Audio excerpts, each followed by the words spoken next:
नमस्कार। कमर का दर्द इतना सीवियर हो गया है कि कमर के दर्द की वजह से आपका चलना दूभर हो गया है। आप चलते समय लचक के चलने लग गए हैं। आप बिना सहारे के 4 कदम भी नहीं चल पा रहे हैं। कमर का दर्द इतना तेज हो गया है कि कमर से होते हुए, कूल्हे से होते हुए पूरे पैर में, बिल्कुल जैसे पैर अभी फटने को है, ऐसा तीखा दर्द होना शुरू हो गया है। आपने एमआरआई कराई है। एमआरआई कराने के बाद आपको कहा गया है कि डिस्क फट गई है या फिर डिस्क सीवियरली डिजनरेशन के प्रोसेस में आ गई है। आपको ऑपरेशन ही कराना पड़ेगा। अगर आपने ये शब्द 3-4 जगह से सुन रखे हैं तो आप अपने आप को थोड़ा सा समय दीजिए।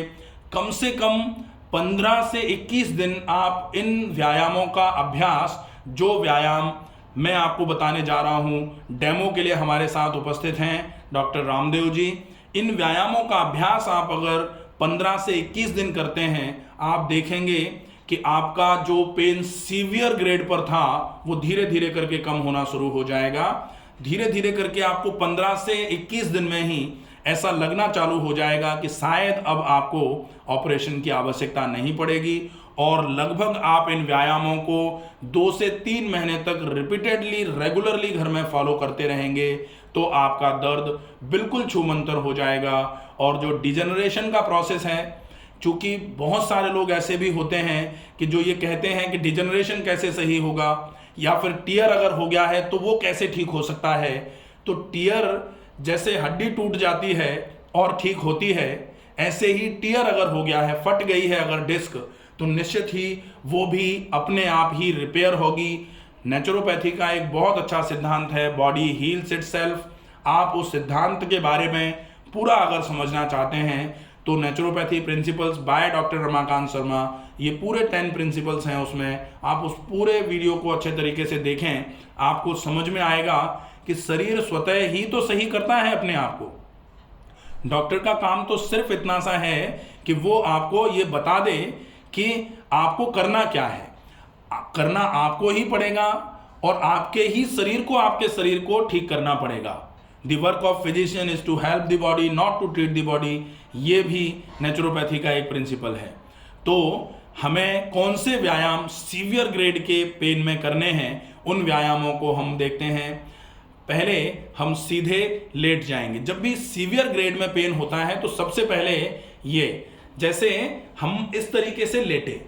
अब अगर दर्द बहुत भयंकर है तो हम बैठ करके लेटेंगे कैसे, इस चीज का भी हमको विशेष ध्यान रखना पड़ेगा। हम लेटे हैं, खड़े कैसे होंगे, हमको इस चीज का भी विशेष ध्यान रखना पड़ेगा। हम अगर बैठ गए हैं, बैठ करके खड़े होना है तो किस तरीके से खड़े होना है, मतलब आपको अपनी कमर की मांसपेशियों पर अब दया करनी चाहिए, क्योंकि कमर की मांसपेशियां इतनी कमजोर हो गई हैं कि अब अगर आप कोई भी सडन मूवमेंट करते हैं, आप जमीन पर बैठ जाते हैं झटके से, और झटके से बैठ तो सकते हो लेकिन खड़े तो आप झटके से हो ही नहीं पाओगे सीवियर के केस में, सीवियर बैक पेन के केस में, तो आपको धीरे धीरे ही खड़े होना पड़ेगा। लेकिन जमीन पर बैठ करके धीरे धीरे खड़े होना भी आपके लिए बिल्कुल जहर के समान काम करेगा। आपको ये काम सीढ़ी चढ़ना, जमीन पर बैठना, आगे झुकना, आगे झुक करके वजन को उठाना, और आप लगातार एक जगह पर बैठे रहना या लगातार एक जगह पर खड़े रहना, ये जो काम है इनको आपको अवॉइड करना ही पड़ेगा।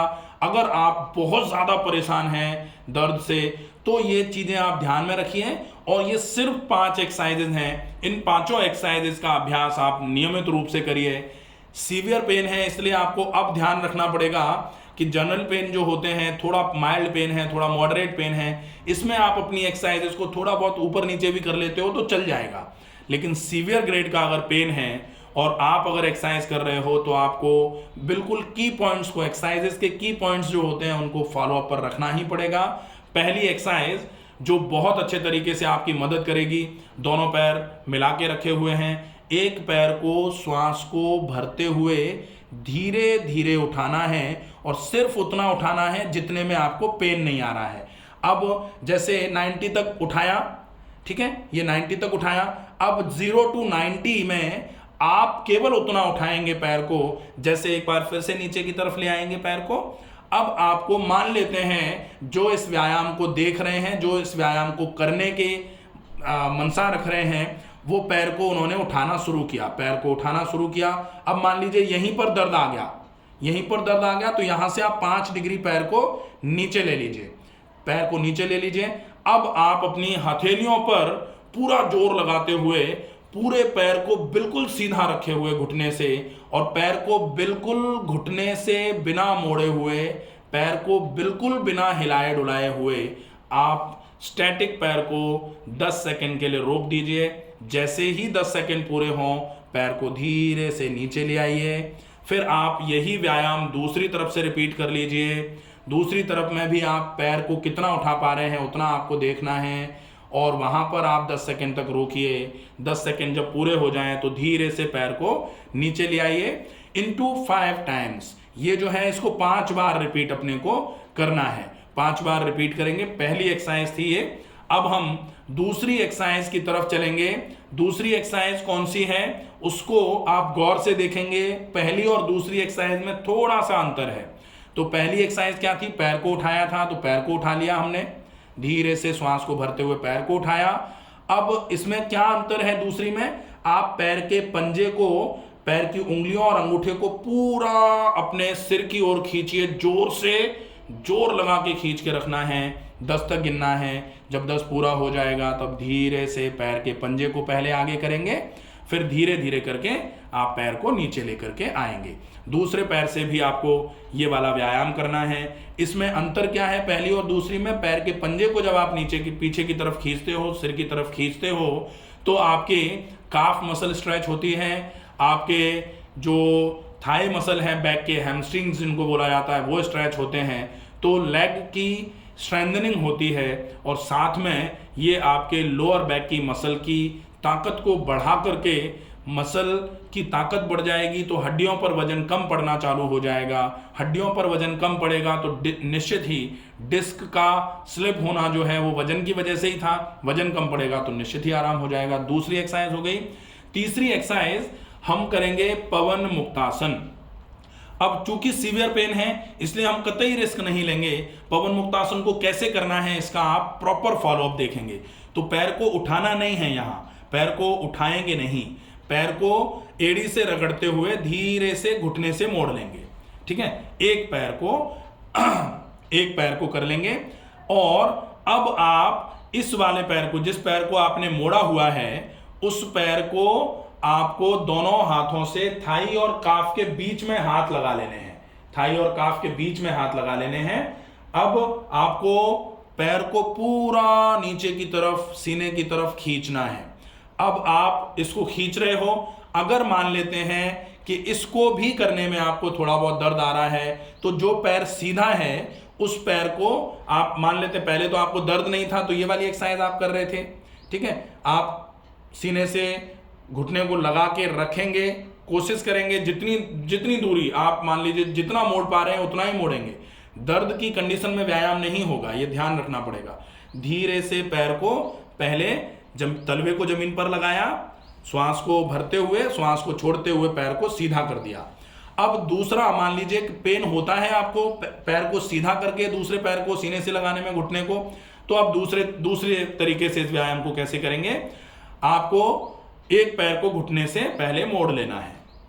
ठीक है, अब आपको दूसरा वाला पैर जो है उसको भी घुटने से मोड़ लेना है। ठीक है, अब आपको एक पैर के घुटने के और काफ के बीच में हाथ को पकड़ लेना है, हाथ से थाई को पकड़ लेना है। अब आप अपने घुटने को सीने की तरफ लेकर के आएंगे। इसमें आपने क्या किया है पहले में और इसमें अंतर क्या है, पहले में जो पैर सीधा था, अब यहां दूसरा पैर भी आपका मुड़ गया है, जिससे आपकी कमर की मांसपेशियों पर जो एबनॉर्मल स्ट्रेच आ रहा था वो रुक जाएगा और आपकी कमर में दर्द नहीं होगा, लेकिन आपके कमर की मांसपेशियों की स्ट्रेंथ बढ़ जाएगी।